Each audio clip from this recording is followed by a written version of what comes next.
Nicholas II to his wife. And as presenters. So in 17 months the construction was finished, and in 1911 the emperor's family came here for the first time. They started to call this palace Grand White Livadia Palace, because it is constructed from the white Inkerman limestone.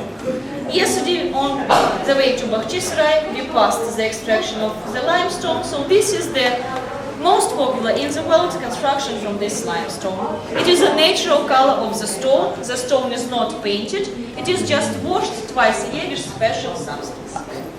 So right now, ladies and gentlemen, I will invite you to the first room, where on the first floor we are going to speak about the events of the conference. Be careful on the step, please. We will see the difference in decorations. The public rooms, the former public rooms of the emperor, will have glorious white marble interiors, and the private rooms of the family members will have wooden decorations. The decorations of the main halls, official halls, are performed with limestone and marble. You may see that the room is bright and airy with a lot of carved elements in the upper part of the walls and ceiling. So these were also ideas of Krasnov. So the palace was just what Nicholas II wished. So we are in the place which has always been the entrance hall, and during the time of the conference the official guests were also met here. Stalin was fond of photography. That's why we can see today many traces of history in photos.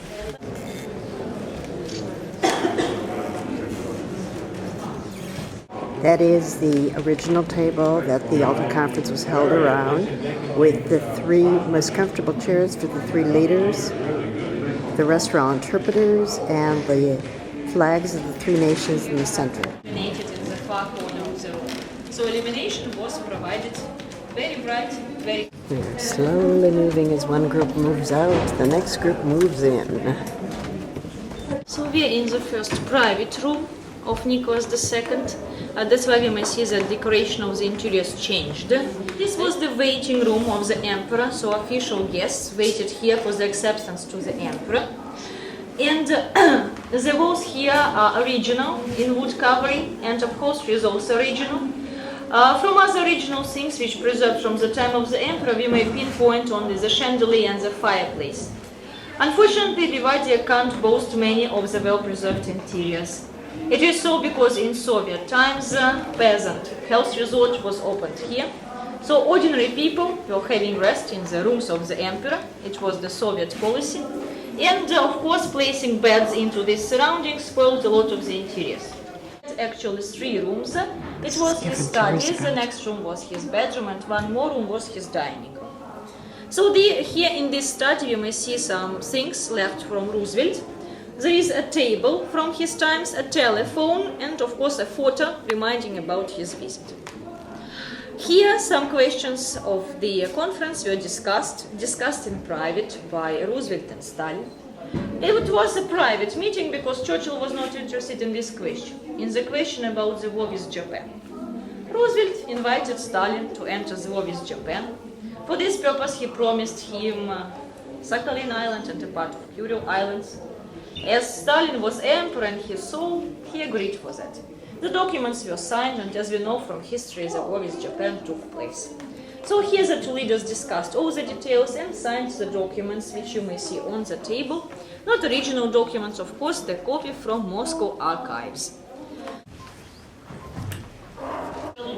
The chronicle dedicated to the conference of Roosevelt. This twin door leads to a small chamber room, which was the room for the servant of Roosevelt, a Negro servant which every day helped Roosevelt to get from bed to the wheelchair and in the evening bath. Roosevelt was unable even to do that on his own.